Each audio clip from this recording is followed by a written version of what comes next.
नमस्कार विद्यार्थी मित्रांनो, मी प्राध्यापक संदीप धोटे, महात्मा ज्योतिबा फुले संशोधन व प्रशिक्षण संस्था अर्थात महाज्योती नागपूरच्या वतीने आयोजित पोलीस भरती पूर्व प्रशिक्षणाच्या आजच्या मार्गदर्शन सत्रामध्ये मी आपल्या सर्वांचं स्वागत करतोय.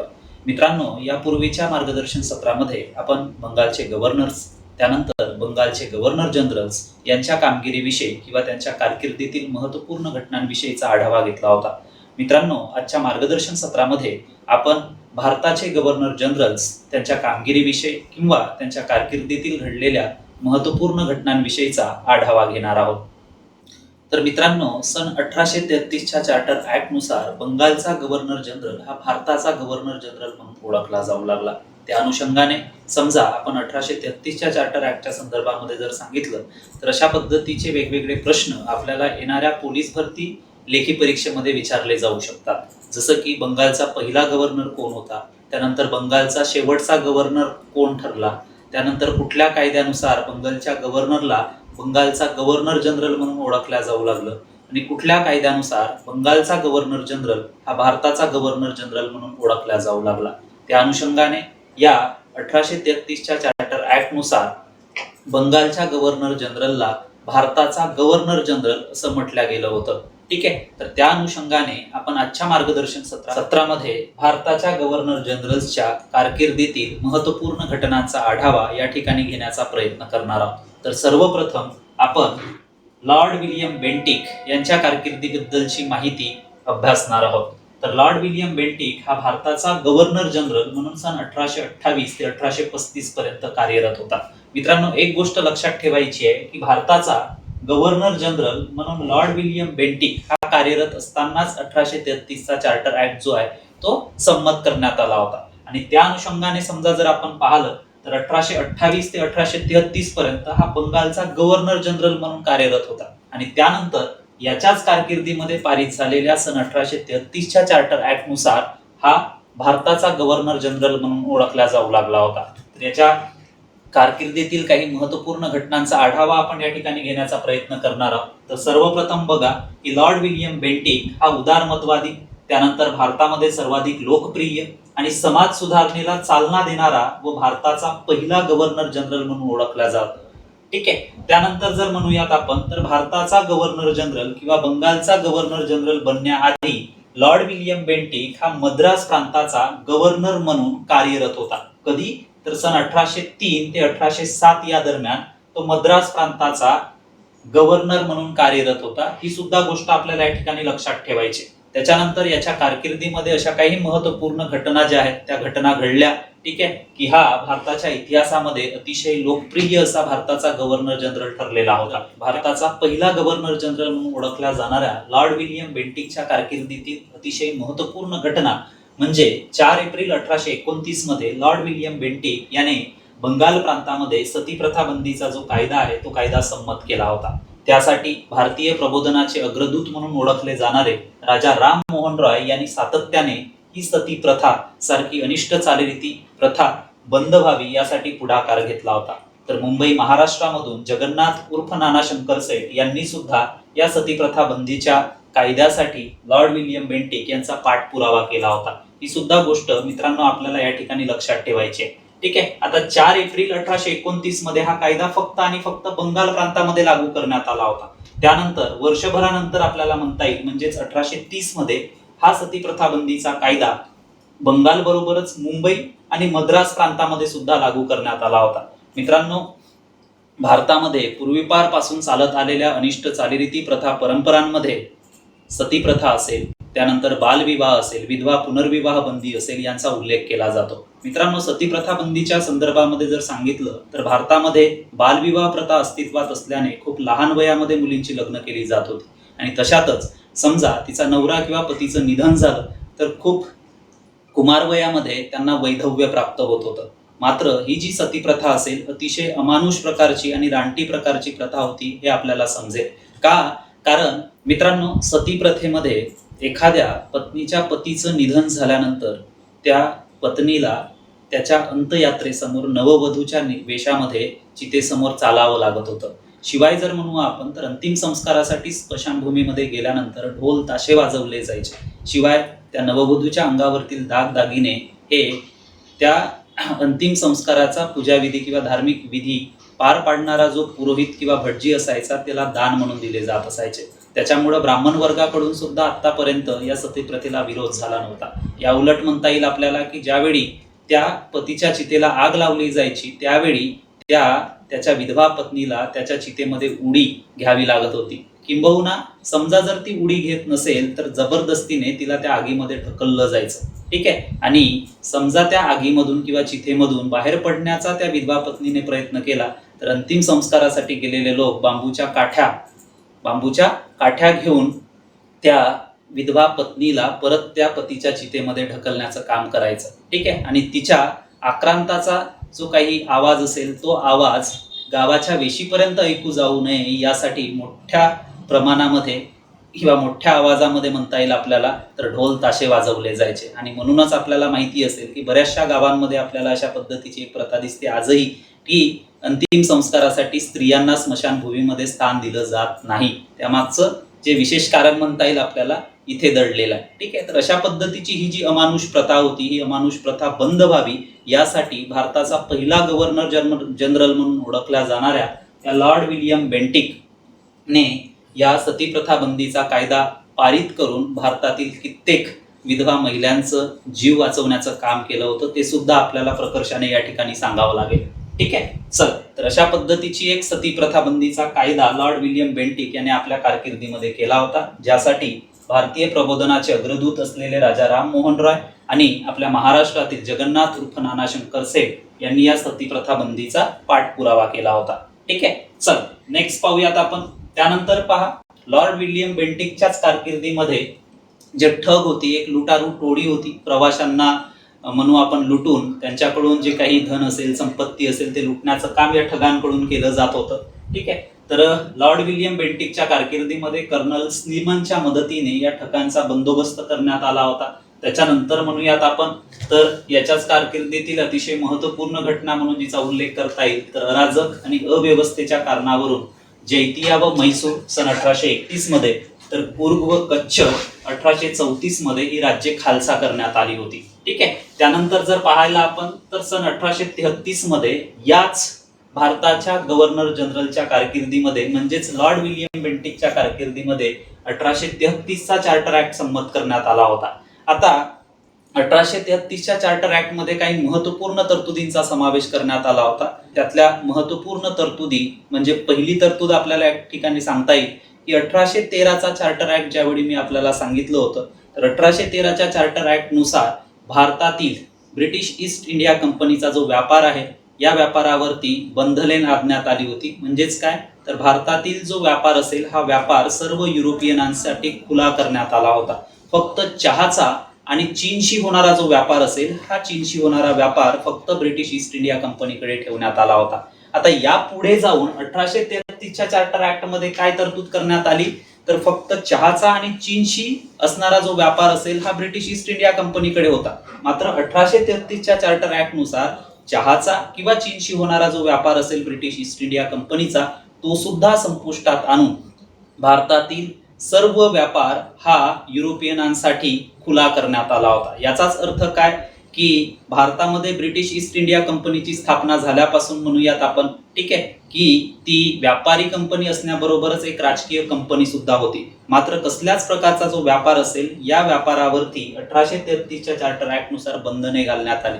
याचाच अर्थ आता ब्रिटिश ईस्ट इंडिया कंपनी ही फक्त एक राजकीय कंपनी म्हणून ठरली होती. आणि दुसरी एक महत्वपूर्ण तरतूद आपल्याला सांगता येईल जी मी अगदी सुरुवातीलाच आपल्याला सांगितलं होतं. आतापर्यंत बंगालचा गव्हर्नर जनरल म्हणून ओळखला जाणारा आता भारताचा गव्हर्नर जनरल म्हणून ओळखला जाऊ लागला होता. त्या अनुषंगाने लॉर्ड विल्यम बेंटिक हा भारताचा पहिला गव्हर्नर जनरल ठरला होता. ते सुद्धा गोष्ट आपल्याला या ठिकाणी लक्षात ठेवणं गरजेचं आहे मित्रांनो. ठीक आहे. त्यानंतर पहा की 2 फेब्रुवारी 1835 मध्ये लॉर्ड विल्यम बेंटिक याच्याच कारकिर्दीमध्ये लॉर्ड मेकॉलेने शिक्षणाचा झिरपता किंवा पाझरता सिद्धांत मांडला होता.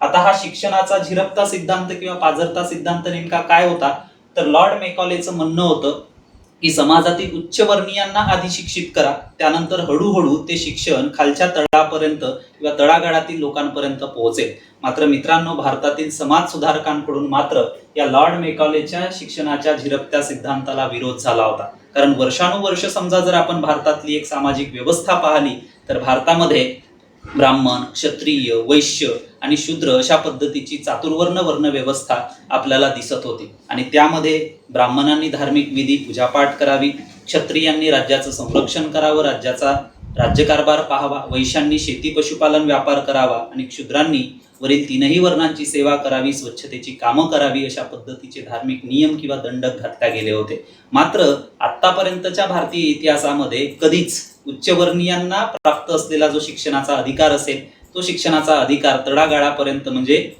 शूद्राती क्षुद्र वर्णापर्यंत कधीच पोहोचला नव्हता. आणि म्हणूनच या लॉर्ड मेकॉलेच्या शिक्षणाच्या पाझरत्या सिद्धांतावर किंवा झिरपत्या सिद्धांतावर भारतातील अनेक समाज सुधारकांकडून विरोध झाला होता. त्यानंतर पहा, लॉर्ड विल्यम बेंटिकच्याच कारकिर्दीतली अतिशय महत्वपूर्ण घटना म्हणूयात आपण की कलकत्ता येथे मेडिकल कॉलेजची स्थापना करण्यात आली होती. शिवाय म्हणूयात आपण तर सन 1836 मध्ये IPC, ज्याला आपण इंडियन पिनल कोड म्हणून उल्लेख करतो, त्यानंतर CRPC म्हणजेच क्रिमिनल प्रोसिजर कोड. ठीक आहे, तर या IPC आणि CRPC ची जी निर्मिती आहे ती निर्मिती झाली होती. प्रत्यक्षात त्याची निर्मिती जी आहे ती निर्मिती लॉर्ड मेकॉले याने केली होती. ही सुद्धा गोष्ट आपल्याला या ठिकाणी लक्षात ठेवणं गरजेचं आहे. सोबतच लॉर्ड विल्यम बेंटिकच्या गव्हर्नर जनरल पदाच्या कार्यकाळामध्ये कार्यालयीन भाषा म्हणून पर्शियन भाषेऐवजी इंग्रजी भाषेचा स्वीकार करण्यात आला होता. म्हणजेच काय, तर लॉर्ड विल्यम बेंटिकच्या कारकिर्दीपूर्वी कार्यालयीन भाषा म्हणून कुठल्या भाषेतून कामकाज चालत होतं, पर्शियन भाषेतून चालत होतं. आणि याच्या कारकिर्दीपासून इंग्रजी भाषेचा कार्यालयीन भाषा म्हणून स्वीकार करण्यात आला होता. ही सुद्धा गोष्ट आपल्याला या ठिकाणी लक्षात ठेवायची. ठीक आहे, चल नेक्स्ट पाहूयात आपण.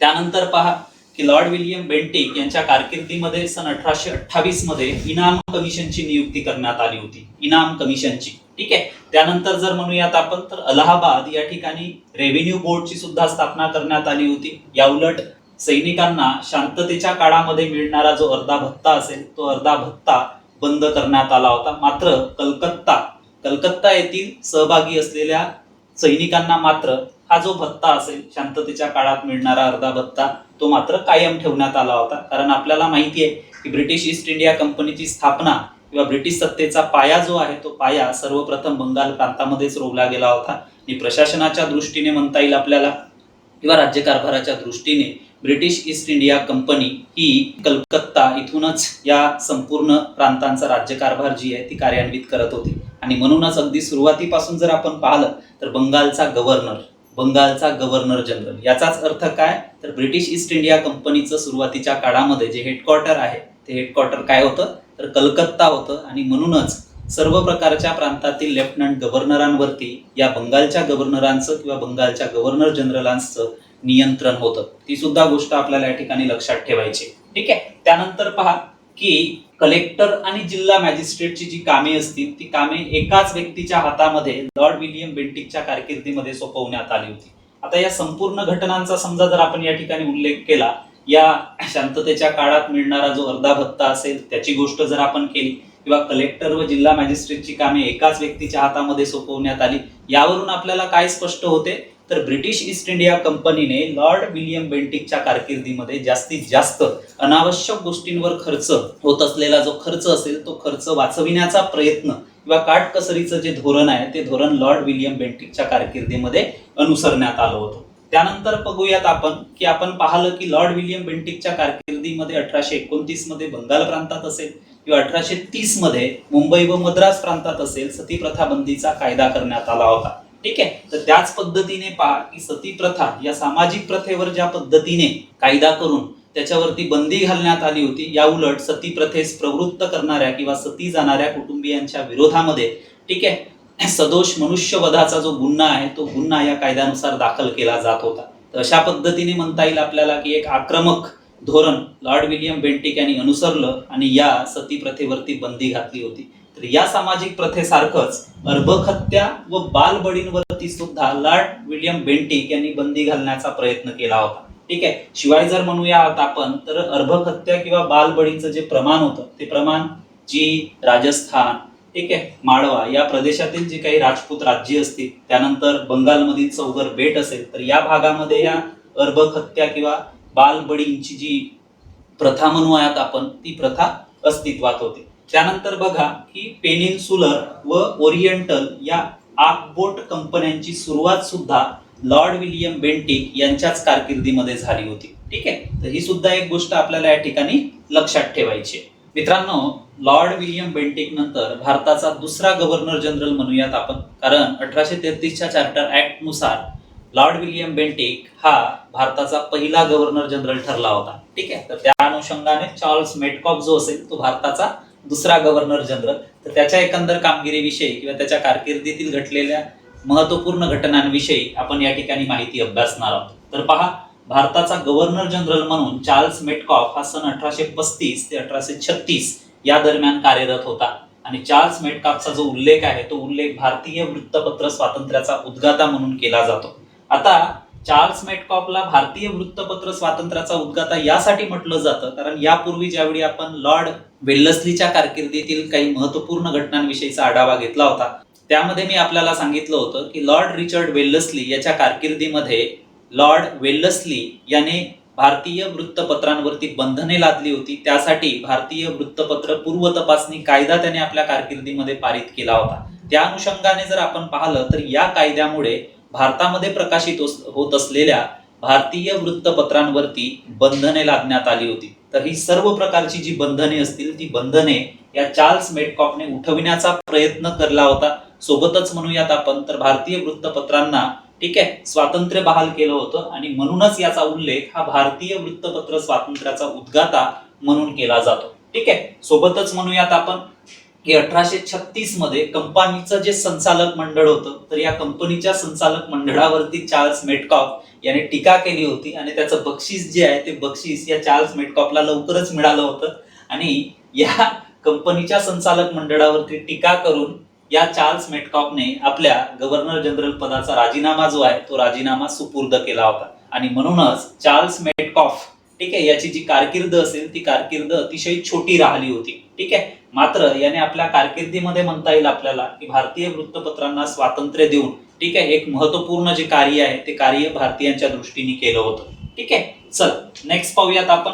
त्यानंतर पहा की चार्ल्स मेटकॉफ याच्या छोट्याशा कारकिर्दीनंतर भारताच्या गव्हर्नर जनरल पदी लॉर्ड ऑकलंड याची नियुक्ती करण्यात आली होती. तो भारताचा गव्हर्नर जनरल म्हणून 1836 ते 1842 पर्यंत कार्यरत होता. ठीक आहे, आता याच्या कारकिर्दीतील समजा महत्वपूर्ण घटना जर आपण पाहिली तर सन 1839 ते 42 या दरम्यान इंग्रजांचं अफगाणिस्तानशी युद्ध झालं होतं. पहिल्या इंग्रज अफगाण युद्धामध्ये इंग्रजांना पराभवाचा नामुष्की सुद्धा पत्करावी लागली होती कारण या युद्धामध्ये इंग्रजांचा पराभव जो आहे तो पराभव झाला होता. तर ती सुद्धा गोष्ट आपल्याला या ठिकाणी लक्षात ठेवणं गरजेचं आहे. ठीक आहे, त्यानंतर बघा, त्यानंतर म्हणजेच लॉर्ड ऑकलंड नंतर भारताच्या गव्हर्नर जनरल पदी लॉर्ड एलनबरो याची नियुक्ती करण्यात आली होती. तो भारताचा गव्हर्नर जनरल म्हणून सन 1842 ते 1844 पर्यंत कार्यरत होता. म्हणजेच म्हणूयात आपण तर 2 वर्ष हा भारताचा गव्हर्नर जनरल म्हणून कार्यरत होता. ठीक आहे, तर याने पहा की लॉर्ड ऑकलंडच्या कारकिर्दीमध्ये ब्रिटिश ईस्ट इंडिया कंपनीवरती लागलेला जो काळा डाग होता, काळा डाग यासाठी कारण पहिल्या इंग्रज अफगाण युद्धामध्ये लॉर्ड ऑकलंडच्या कारकिर्दीमध्ये इंग्रजांना अफगाणिस्तानच्या हातून पराभव पत्करावा लागला होता. ठीक आहे, तर तो जो काळा डाग आहे तो पुसण्याचं महत्वपूर्ण कार्य लॉर्ड एलनबरो यांनी आपल्या कारकिर्दीमध्ये केलं होतं. तर सन 1842 मध्ये यांनी अफगाणिस्तानवरती विजय मिळविला होता. ठीक आहे, तर हे एक महत्वपूर्ण घटना आपल्याला सांगता येईल लॉर्ड एलनबरोच्या कारकिर्दीतील. त्यानंतर 1843 मध्ये याने गुलामगिरीची जी पद्धत होती ती पद्धत रद्द केली होती. सोबतच म्हणूयात आपण तर त्याने सिंधवरती ताबा सुद्धा मिळवला होता. या 2 महत्वपूर्ण ज्या घटना असतील त्या सन 1843 मध्ये लॉर्ड एलनबरोच्या कारकिर्दीमध्ये घडलेल्या होत्या. मित्रांनो, गुलामगिरीची जी प्रथा असेल किंवा पद्धत असेल, कदाचित आपल्याला त्याची कल्पना असेल. ठीक आहे, की भारतातील निदान जी गुलामांची स्थिती म्हणूयात आपण ती स्थिती उत्तम होती, चांगली होती.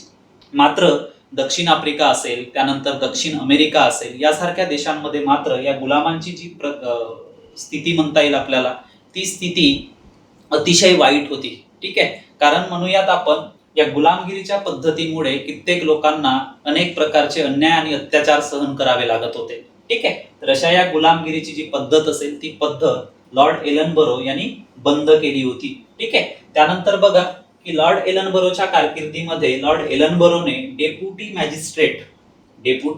मॅजिस्ट्रेट या नवीन अधिकार पदाची निर्मिती केली होती. तशी सुद्धा आपल्याला या ठिकाणी लक्षात ठेवणं गरजेचं आहे. ठीक आहे. चला नेक्स्ट पाहूयात आपण. लॉर्ड एलनबरो नंतर पहा लॉर्ड हार्डिंग पहिला हा भारताचा गव्हर्नर जनरल म्हणून कार्यरत होता.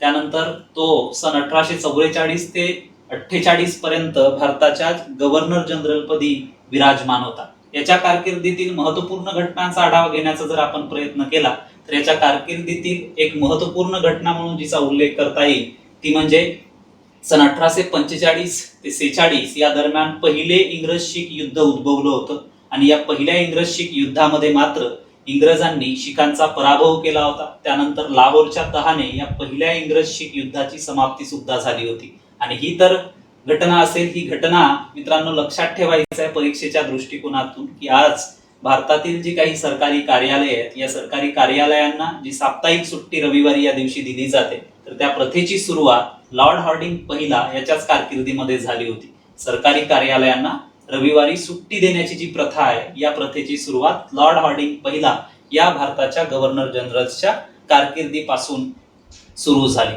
ठीक आहे. चला नेक्स्ट पाहूयात आपण. त्यानंतर पहा लॉर्ड डलहौसी हा भारताचा गव्हर्नर जनरल म्हणून सन 1848 ते 1856 पर्यंत कार्यरत होता आणि याच्या एक वर्षानंतरच म्हणता येईल आपल्याला तर भारतामध्ये 1857 सारखा राष्ट्रीय स्वरूपाचा उठाव घडून आला होता. ठीक आहे. तर कार्यक्षम, अतिशय महत्वाकांक्षी आणि कुशल प्रशासक तसेच ब्रिटिश साम्राज्याचा खरा निर्माता म्हणून लॉर्ड डलहौसीचा उल्लेख केला जातो. यासाठी त्याला ब्रिटिश साम्राज्याचा खरा निर्माता म्हटला जातो कारण त्यांनी खालसा धोरणाचं ज्याला व्यापकताचा सिद्धांत म्हणून सुद्धा उल्लेख केला जातो.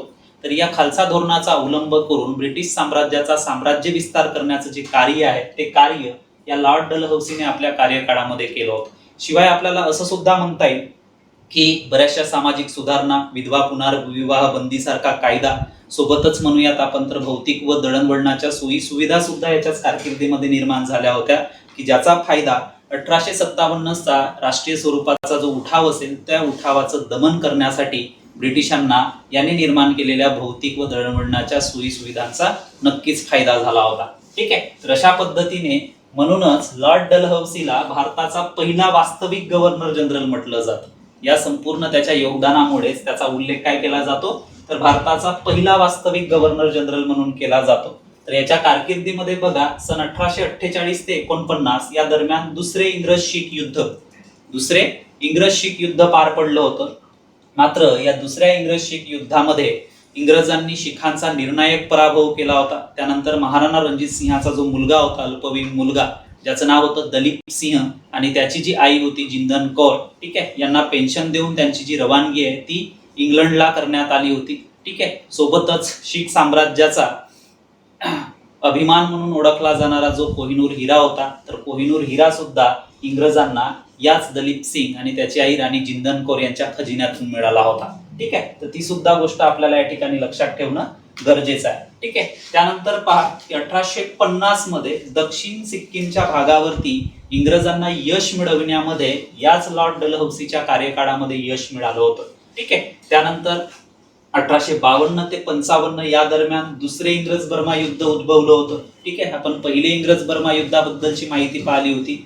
ज्या युद्धामध्ये इंग्रजांना विजय मिळाला होता आणि त्या विजयानंतर त्यांनी उत्तर ब्रह्मदेश जो आहे तो ब्रिटिश साम्राज्यामध्ये विलीन करून घेतला होता. मात्र दुसऱ्या इंग्रज बर्मा युद्धामध्येही ब्रह्मदेशाला म्हणजेच म्यानमारला पराभव ब्रिटिशांच्या हातून स्वीकारावा लागला होता. ठीक आहे. आणि या दुसऱ्या इंग्रज बर्मा युद्धानंतर म्हणता येईल आपल्याला तर दक्षिण ब्रह्मदेश सुद्धा भारताचा अविभाज्य घटक बनला होता. पुढे 1935च्या भारतीय सुधारणा कायद्यानुसार नंतर मग हा ब्रह्मदेश वेगळा करण्यात आला होता, भारतापासून विलग करण्यात आला होता. आणि जसं की आपल्याला माहिती आहे या ब्रह्मदेशालाच आपण म्यानमार या नावाने ओळखतो. ठीक आहे. त्यानंतर बघा 1853चा जो चार्टर ऍक्ट आहे हा चार्टर ऍक्ट या लॉर्ड डलहौसीच्याच कार्यकाळामध्ये पारित करण्यात आला होता. मित्रांनो 1853च्या चार्टर ऍक्टच्या संदर्भामध्ये जर सांगायचं झालं तर एक महत्वपूर्ण तरतूद आपल्याला 1853च्या चार्टर ऍक्टच्या संदर्भामध्ये लक्षातच ठेवायची आहे. ती म्हणजे अशी की जो भारताचा गव्हर्नर जनरल असेल त्याला बंगाल प्रांताचा राज्यकारभार पाहावा लागत होता. या उलट भारतामध्ये इतर असलेली जी काही प्रांते असतील, जसं म्हणूयात आपण मुंबई, मद्रास, ठीक आहे, तर या प्रांतांचा राज्यकारभार पाहण्यासाठी स्वतंत्र गव्हर्नरांची, लेफ्टनंट गव्हर्नरांची तरतूद केली जात होती. मात्र भारताचा गव्हर्नर जनरल म्हणून ओळखल्या जाणाऱ्या त्या व्यक्तीला सुद्धा, ठीक आहे, बंगाल या प्रांताचा राज्यकारभार पाहावा लागत होता. आणि बंगाल प्रांत जो म्हणू आपण, तर त्या तत्कालीन परिस्थितीमध्ये अजगरासारखी अस्ताव्यस्त पसरलेला होता. ठीक आहे, तर इतक्या मोठ्या प्रांताचा राज्यकारभार पाहणे भारताच्या गव्हर्नर जनरलला जिकरीचं जात असल्यामुळे या 1853च्या चार्टर ऍक्ट नुसार स्वतंत्र बंगाल प्रांतासाठी म्हणूयात आपण, ठीक आहे, तर स्वतंत्र लेफ्टनंट गव्हर्नरची तरतूद करण्यात आली होती. ही गोष्ट सुद्धा आपल्याला या ठिकाणी लक्षात ठेवणं गरजेचं आहे. ठीक आहे, आता जर बंगाल प्रांतासाठी स्वतंत्र लेफ्टनंट गव्हर्नरची तरतूद केली असल्यामुळं भारताच्या गव्हर्नर जनरलला बंगाल प्रांताचा राज्यकारभार पाहावा लागत नव्हता. याचाच अर्थ काय, तर हा भारताचा आता पहिला वास्तविक गव्हर्नर जनरल ठरला होता की ज्याला कुठल्याही प्रांताचा राज्यकारभार पाहावा लागत नव्हता. या उलट भारतामध्ये असलेली जी ब्रिटिश प्रांत होती, या प्रांतांच्या गव्हर्नरांकडून हा रिपोर्ट घेत होता. ठीक आहे, म्हणजेच याचा अर्थ आता असा की याचं वर्चस्व जे आहे भारताच्या गव्हर्नर जनरलचं, हे इतर प्रांतातील किंबहुना बंगाल प्रांतातील स्वतंत्र लेफ्टनंट गव्हर्नर वरती सुद्धा निर्माण झालं होतं. ठीक आहे, चला नेक्स्ट पाहूयात आपण. त्यानंतर पहा की 16 एप्रिल 1853 मध्ये लॉर्ड डलहौसीच्या कार्यकाळामध्ये भारतामध्ये पहिल्या रेल्वे सेवेची सुरुवात झाली होती. ठीक आहे, तर या पहिल्या रेल्वे सेवेची सुरुवात करण्यासाठी रॉबर्टसन समिती नेमण्यात आली होती, ज्या समितीच्या शिफारशीवरूनच भारतामध्ये या पहिल्या रेल्वे सेवेची सुरुवात करण्यात आली होती. ठीक आहे, तर सर्वप्रथम म्हणूयात आपण, तर ठाणे ते बोरीबंदर मुंबई या मार्गावरती भारतातील पहिली रेल्वे सेवा सुरू झाली होती. अंतर या ठिकाणी दिलं आहे, ठाणे ते बोरीबंदर मुंबई यातील अंतर होतं 21 मैल. ठीक आहे, आता 1 मैल जर आपण पाहिलं तर 1 मैल म्हणजेच 1.6 किलोमीटर. ठीक आहे, तर त्या अनुषंगाने आपल्याला किलोमीटर मध्ये याचं रूपांतर करता येईल. मात्र या ठिकाणी लक्षात ठेवायचं आहे आपल्याला की ज्या मार्गावरती म्हणजेच ठाणे ते बोरीबंदर मुंबई या मार्गावरती भारतातील पहिल्या रेल्वे सेवेची सुरुवात करण्यात आली होती, तिचं अंतर होतं 21 मैल.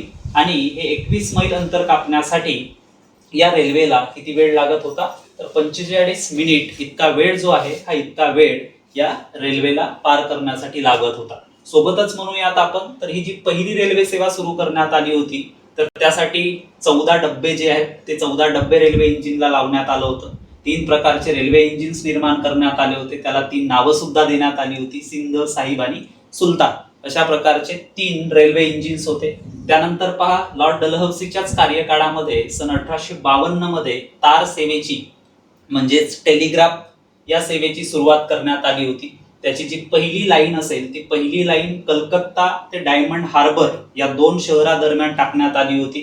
त्यानंतर मात्र ही जी तार सेवा असेल किंवा टेलिग्राफ सेवा असेल, ही टेलिग्राफ सेवा 2013 मध्ये बंद करण्यात आली आहे. आणि आपल्या काँग्रेसचे जे माजी अध्यक्ष होते राहुल गांधी, ठीक आहे, यांच्या आग्रहाखातर म्हणता येईल आपल्याला शेवटची जी तार आहे, ती शेवटची तार राहुल गांधी यांना पाठवण्यात आली होती. ती सुद्धा आपल्याला या ठिकाणी लक्षात ठेवणं गरजेचं आहे. त्यानंतर पहा की सन 1854 मध्ये याच लॉर्ड डलहौसीच्या कार्यकाळामध्ये पोस्ट व टपाल खात्याची निर्मिती करण्यात आली होती. ठीक आहे, तर पहिले पोस्टाचे जे तिकीट होते, ते तिकीट कराची शहरामध्ये जारी करण्यात आलं होतं. तर अशा प्रकारच्या भौतिक सुविधा म्हणूयात आपण लॉर्ड डलहौसीच्या कार्यकाळामध्ये निर्माण करण्यात आल्या होत्या, ज्या भौतिक सुविधांचा खूप जास्त फायदा हा ब्रिटिशांना 1857च्या उठावामध्ये झाला होता. कारण याच भौतिक सुविधांचा वापर करून ब्रिटिशांना 1857च्या उठावामध्ये आपल्या सैन्यांच्या जलद हालचाली करता येणे शक्य झाल्या होत्या.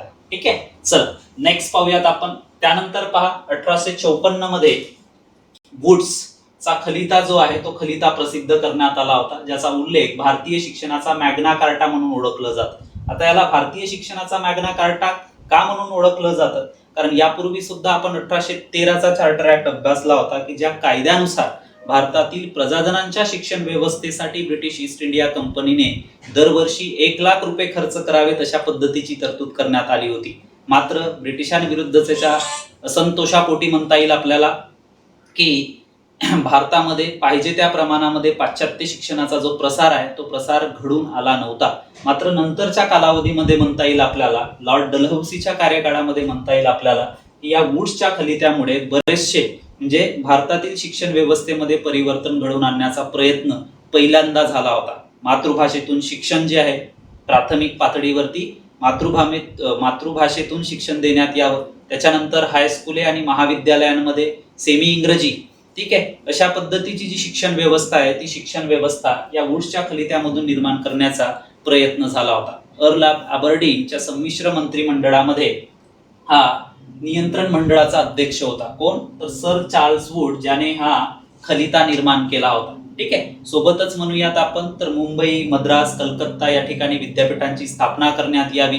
ठीक आहे. त्याच्यानंतर स्त्री शिक्षणास प्रोत्साहन देण्यात यावे, प्रौढ शिक्षण मंडळाची स्थापना करण्यात यावी, अशा पद्धतीच्या काही महत्त्वपूर्ण तरतुदी याने आपल्या खलित्यामध्ये मांडल्या होत्या. आणि म्हणूनच सर चार्ल्स वुड याने निर्माण केलेला जो खलिता असेल हा खलिता भारतीय शिक्षणाचा मॅग्ना कार्टा म्हणून ओळखला जातो. ठीक आहे. मॅग्ना कार्टा या शब्दाला सनद या शब्दप्रयोग केला जातो. ठीक आहे. त्यानंतर पहा की 1854 मध्येच लॉर्ड डलहौसीच्या कार्यकाळामध्ये सार्वजनिक बांधकाम खात्याची सुद्धा निर्मिती करण्यात आली होती. तर ती सुद्धा गोष्ट आपल्याला या ठिकाणी लक्षात ठेवणं गरजेचं आहे. आणि त्यानंतर 1856 मध्ये पंडित ईश्वरचंद्र विद्यासागर यांच्या पुढाकाराने लॉर्ड डलहौसीने विधवा पुनर्विवाहाचा जो कायदा असेल तो कायदा संमत केला होता. ठीक आहे मित्रांनो, आपण सतीप्रथेबद्दलची माहिती अभ्यासली होती. आपल्याला माहिती आहे की सतीप्रथा किती अमानुष प्रकारची प्रथा होती. मात्र एखादी स्त्री समजा पतीच्या चितेवर उडी देत नसेल किंवा सती जात नसेल किंवा 1829 मध्ये लॉर्ड विलियम बेंटिक याने केलेल्या कायद्यानुसार सतीप्रथेवरती बंदी घालण्यात आली होती. मग त्यानंतर बघा की सतीप्रथा कायद्याने बंद केली असल्यामुळं अशा विधवांना की ज्यांच्या पतीचं निधन झालं आहे, ठीक आहे, तर अशा विधवांवरती विधवा पुनर्विवाह बंदी, ठीक आहे, अशा पद्धतीचं एकंदरीत स्वरूप त्या विधवांच्या वाट्याला येत होतं. ठीक आहे. शिवाय म्हणता येईल आपल्याला की ज्या पत्नींच्या पतीचं निधन झालंय, ज्या विधवांच्या पतीचं निधन झालंय अशा विधवांना केशवपनासारख्या सामाजिक दुष्प्रथेला सुद्धा सामोरं जावं लागत होतं. आणि म्हणूनच या संपूर्ण गोष्टींचा विचार करून लॉर्ड डलहौसीने, ठीक आहे, पंडित ईश्वरचंद्र विद्यासागर यांच्या पुढाकाराने विधवा पुनर्विवाहाचा कायदा संमत करून विधवांच्या आयुष्यामध्ये एक नवतेज निर्माण करण्याचा प्रयत्न किंवा त्यांना सन्मानाचं आयुष्य त्यांच्या पदरी पडावं, ठीक आहे, यासाठी हा कायदा पारित केला होता.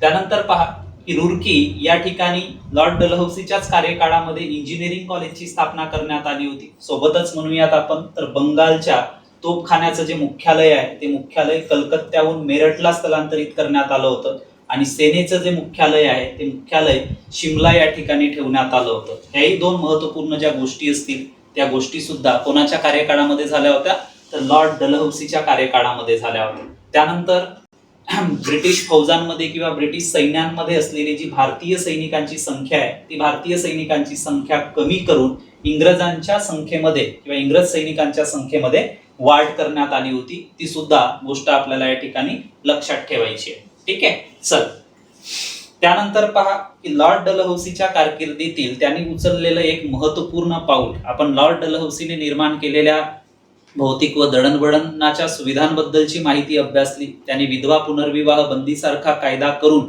ठीक आहे, विधवांच्या आयुष्यामध्ये नवतेज निर्माण करण्याचा प्रयत्न केला होता. मात्र याबरोबरच म्हणजे अशा पद्धतीची लोककल्याणकारी कामे केल्यानंतर, ठीक आहे, लॉर्ड डलहौसीने ब्रिटिश साम्राज्य विस्तारासाठी सुद्धा प्रयत्न केलं होतं आणि ब्रिटिश साम्राज्य विस्तारासाठी त्यांनी अनुसरलेली एक प्रभावी पद्धत म्हणून या खालसा धोरणाचा उल्लेख केला जातो. ठीक आहे. आता खालसा धोरणाचा अवलंब करत असताना लॉर्ड डलहौसीने पुढील जे काही राज्य आहेत त्या राज्यांचं वर्गीकरण केलं होतं आणि त्या अनुषंगाने या खालसा धोरणाचा अवलंब करण्याचा प्रयत्न केला होता. जसं की पहा की भारतातील जी राज्ये होती अस्तित्वात असलेली त्या राज्यांचं वर्गीकरण 3 गटांमध्ये करण्यात आलं होतं. ठीक आहे. त्यातला पहिला गट होता जी स्वतंत्र राज्य आहेत. ठीक आहे. आता स्वतंत्र राज्य असल्यामुळं ते ब्रिटिशांना कर देत नव्हती व सर्वोच्च सत्तेच्या नियंत्रणामध्ये नव्हती. म्हणजे ब्रिटिशांचं कसल्याही प्रकारचं जे नियंत्रण होतं ते नियंत्रण स्वतंत्र राज्यांवरती नव्हतं. तर अशा राज्यांचा एक स्वतंत्र राज्य म्हणून गट निर्माण करण्यात आला होता. त्याच्यानंतरचा पहा दुसरा गट होता भारतीय राज्यांचा, त्यामध्ये मुघल व पेशव्यांच्या नियंत्रणामध्ये राहून कर देणारी राज्ये. ठीक आहे. आता जी मुघल सम्राट आहे त्याच्या मांडलिकत्वाखाली म्हणता येईल आपल्याला किंवा त्याच्या प्रभावाखाली असलेली जी राज्ये असतील, पेशव्यांच्या नियंत्रणाखाली असलेली राज्ये असतील, जी कोणाला कर देत होती, मुघलांना किंवा पेशव्यांना कर देत होते. मात्र अशा राज्यांवरती आता ब्रिटिशांचं राज्य निर्माण झालं, कारण ब्रिटिशांनी मुघल सम्राट शहाआलम दुसरा याचा सुद्धा पराभव केला होता. त्यानंतर पेशवा बाजीराव दुसरा याचा सुद्धा पराभव केला होता. तर त्याच्यामुळं याच कर देणाऱ्या राज्यांचे ओनर समजूयात आपण, मालक मुघल किंवा पेशवे यांचा ब्रिटिशांनी पराभव करत असल्यामुळं ही जी राज्ये असतील ही राज्ये आपोआपच ब्रिटिश ईस्ट इंडिया कंपनीच्या नियंत्रणामध्ये आली होती. ठीक आहे. त्याच्यानंतर बघा तिसरं जे आहे राज्यांचा प्रकार तो म्हणजे इंग्रजांनी पुनर्जीवित केलेली राज्ये. आता इंग्रजांनी पुनर्जीवित केलेली राज्ये म्हणजे कोणती, जसं म्हणूयात आपण की ब्रिटिशांनी पेशवा बाजीराव दुसरा याचा पराभव केल्यानंतर त्याचं पेशवापद रद्द केलं. त्याच्यानंतर त्याचं साम्राज्य जे आहे ते ब्रिटिश साम्राज्यात विलीन करून घेतलं होतं आणि मराठा स्वाभिमान जिवंत ठेवण्यासाठी ठीक आहे त्यांनी या पेशव्याच्याच राज्यातून एका छोट्याशा राज्याची निर्मिती केली होती, सातारा राज्याची. आणि त्याची सूत्रे छत्रपती शिवाजी महाराजांचे वंशज असलेले प्रताप सिंह यांच्या हातामध्ये सोपवली होती. ठीक आहे. तर याचाच अर्थ काय की इंग्रजांनी ही पुनर्जीवित केलेली राज्य होती. तर अशा पद्धतीने आपण भारतीय राज्यांचं वर्गीकरण पाहाल. एक स्वतंत्र राज्य, दुसरं मुघल व पेशव्यांच्या नियंत्रणात राहून कर देणारी राज्ये आणि तिसरी म्हणजे इंग्रजांनी पुनर्जीवित केलेली राज्ये. ठीक आहे. चला नेक्स्ट पाहूयात आपण. त्यानंतर पहा आता की पहिला वर्ग जो स्वतंत्र राज्यांचा आपण प्रकार पाहिला होता, जी विभागणी आपण केली होती, तर त्या पहिल्या वर्गांमध्ये दत्तक जे प्रकरण असतील त्या दत्तक प्रकरणामध्ये ब्रिटिशांनी अहस्तक्षेपाचं धोरण स्वीकारलं होतं. ठीक आहे. की नाही ती स्वतंत्र राज्ये ब्रिटिशांच्या नियंत्रणात होती, नाही ब्रिटिशांना कसल्याही प्रकारचा कर देत होती. तर अशा राज्यांच्या कुठल्याच प्रकरणांमध्ये, शिवाय म्हणूयात आपण इथे की दत्तक प्रकरणांमध्ये ब्रिटिशांनी अहस्तक्षेपाचं धोरण स्वीकारलं होतं. ठीक आहे. त्यानंतर मात्र जो दुसरा वर्ग होता, दुसरा वर्ग काय होता, तर तो वर्गामधली जी राज्ये असतील ती राज्ये मुघल आणि पेशव्यांच्या नियंत्रणामध्ये राहून त्यांना कर देत होती. अशा वर्गांमधील राज्यांना मात्र दत्तक प्रकरणामध्ये ब्रिटिशांची परवानगी आवश्यक मानल्या गेली होती. ठीक आहे. म्हणजे ब्रिटिशांच्या पूर्व परवानगीशिवाय या वर्गातील जी राज्ये असतील ती राज्ये किंवा तिथला जो राज्यकर्ता असेल तो दत्तक घेऊ शकत नव्हता. ठीक आहे. त्यानंतर पहा की जो तिसरा वर्ग होता जो पूर्णतः ब्रिटिश ईस्ट इंडिया कंपनीच्या वर्चस्वाखाली होता, त्यांच्या नियंत्रणाखाली होता, यांना मात्र सरळ सरळ तिसऱ्या वर्गातील राज्यांना लॉर्ड डलहौसीने दत्तक वारसा नामंजूर करून टाकलं. ठीक आहे. तर ही जी 3 वर्ग आहेत या 3 वर्गांच्या संदर्भामध्ये आपण या ठिकाणी माहिती पाहिली. पहिली होती स्वतंत्र राज्ये ज्यांच्या दत्तक प्रकरणामध्ये ब्रिटिशांनी अहस्तक्षेपाचं धोरण स्वीकारलं. दुसरा वर्ग होता मुघल आणि पेशव्यांच्या नियंत्रणामध्ये राहून त्यांना कर देणारी राज्ये, त्यांच्या दत्तक प्रकरणामध्ये मात्र त्यांना ब्रिटिशांची पूर्व परवानगी घ्यावी लागत होती. मात्र तिसरा जो वर्ग होता की ब्रिटिशांनी पुनर्जीवित केलेली राज्ये, या वर्गातील राज्यांना मात्र लॉर्ड डलहौसीने सरळ सरळ दत्तक वारसा नामंजूर केलं होतं. तर त्या अनुषंगाने आता आपण या ठिकाणी कुठल्या कुठल्या कारणाने भारतातील कुठली कुठली राज्ये खालसा करण्यात आली होती ती सुद्धा आपण या ठिकाणी पाहणार आहोत. तर दत्तक वारस नामंजूर या तत्वानुसार लॉर्ड डलहौसीने खालील जी राज्ये आहेत ती राज्ये खालसा केली होती. जसं पहा, सन 1848 मध्ये सातारा, त्याच्यानंतर 1849 मध्ये जैतपूर, संबळपूर आणि ओरछा, त्यानंतर 1850 मध्ये भगत, त्यानंतर 1852 मध्ये उदयपूर, 1853 मध्ये झाशी, कारण आपल्याला माहिती आहे झाशीच्या राणीने सुद्धा एक दत्तक मुलगा घेतला होता. ठीक आहे. ज्याचं नाव दामोदर हे ठेवण्यात आलं होतं आणि याच दत्तक वारसा नामंजूर केल्यामुळं झाशीची राणी लक्ष्मीबाई हिने 1857च्या उठावामध्ये सहभाग नोंदवला होता. त्यानंतर 1854 मध्ये नागपूर हे सुद्धा राज्य ब्रिटिशांनी लॉर्ड डलहौसीच्या काळामध्ये खालसा केलं होतं. ठीक आहे. तर ही राज्य समजा जर आपल्याला लक्षात ठेवायची असेल तर या ठिकाणी मी ट्रिक सुद्धा दिलेली आहे, सा जैसा ओ भाऊ झाला. कारण पोलीस भरती लेखी परीक्षेमध्ये आपल्याला असा सुद्धा प्रश्न विचारला जाऊ शकतो की लॉर्ड डलहौसीने दत्तक वारसा नामंजूर तत्वानुसार कुठली कुठली राज्ये जी आहेत ती खालसा केली होती. असा प्रश्न समजा जर आपल्याला विचारला तर त्यांचा क्रम इसवी सनानुसार लक्षात राहावा यासाठी मी या ठिकाणी ट्रिक दिली आहे, सा जैसा ओ भाऊ जाना. सा जैसा म्हणजेच काय, तर सा म्हणजेच सातारा, जै म्हणजेच जैतपूर, सा म्हणजेच संबळपूर, ओ म्हणजेच ओरछा, त्यानंतर भा म्हणजेच भगत, उ म्हणजेच उदयपूर, झा म्हणजेच झाशी आणि ना म्हणजेच नागपूर. तर ही ट्रिक आपल्याला लक्षात ठेवायची आहे दत्तक वारसा नामंजूर तत्वानुसार खालसा केलेली राज्ये लक्षात ठेवण्यासाठी. ठीक आहे.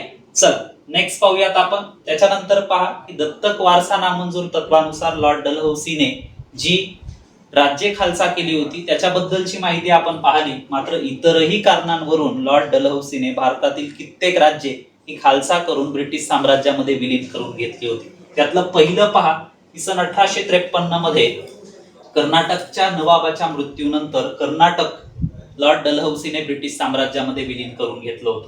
त्यानंतर 1853 मध्येच पहा की वराडचा जो निजाम होता त्याच्याकडे तैनाती फौजेची थकबाकी होती. तर या तैनाती फौजेच्या थकबाकीवरून वराडचा जो काही भाग असेल तो भाग लॉर्ड डलहौसीने ब्रिटिश साम्राज्यामध्ये विलीन करून घेतला होता. आणि 1856 मध्ये अंतर्गत कारभारातील गोंधळ या कारणावरून लॉर्ड डलहौसीने अवधचा प्रदेश जो असेल किंवा अवधचं जे राज्य असेल ते सुद्धा ब्रिटिश साम्राज्यामध्ये विलीन करून घेतलं होतं. याचा सरळ सरळ अर्थ आपल्याला असं सांगता येईल आहे, लॉर्ड डलहौसीने दत्तक वारसा नामंजूर या तत्वांबरोबरच इतर कुठल्याही कारणांनी म्हणजे जे कारण भेटेल त्या कारणावरून ठीक आहे भारतातील कित्येक राज्ये खालसा करण्याचा प्रयत्न केला होता. ठीक आहे, तर या संपूर्ण राज्यांबद्दलची जी माहिती असेल ती माहिती सुद्धा आपल्याला तितक्याच प्रभावीपणे लक्षात ठेवणं गरजेचं आहे. मित्रांनो, आजच्या मार्गदर्शन सत्रामध्ये आपण भारतीय गव्हर्नर जनरल्स आणि त्यांच्या कारकिर्दीतील घडलेल्या महत्त्वपूर्ण घटनांविषयीचा आढावा आजच्या मार्गदर्शन सत्रामध्ये घेण्याचा प्रयत्न केला. मित्रांनो, महात्मा ज्योतिबा फुले संशोधन व प्रशिक्षण संस्था अर्थात महाज्योती नागपूरच्या वतीने असेच नवनवीन मार्गदर्शन सत्र आपल्यासाठी आयोजित केले जाणार आहेत.